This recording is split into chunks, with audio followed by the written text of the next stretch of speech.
વડોદરામાં સભાસદના નિધનના પગલે પાલિકાની સામાન્ય સભા મોકૂફ. વડોદરા મહાનગરપાલિકાની આજરોજ મળેલી સામાન્ય સભા પૂર્વ સભાસદ એવા ડોક્ટર અશોકકુમાર રામચંદ્ર લાલવાણીના નિધનના પગલે આગામી દિવસ પર મુલતવી કરવામાં આવી હતી.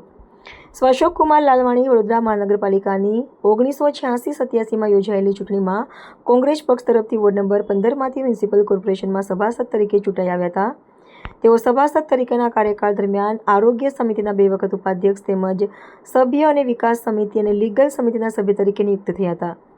જેઓનો તારીખ 9/8/2026ને રવિવારના રોજ 70 વર્ષની વયે દુઃખદ અવસાન થતાં પાલિકાની આજની સભા તેમના માનમાં 2 મિનિટનું મૌન પાડી સભાને આગામી તારીખ 30/8/2026ને બુધવારના રોજ પર મુલતવી કરવામાં આવી હતી.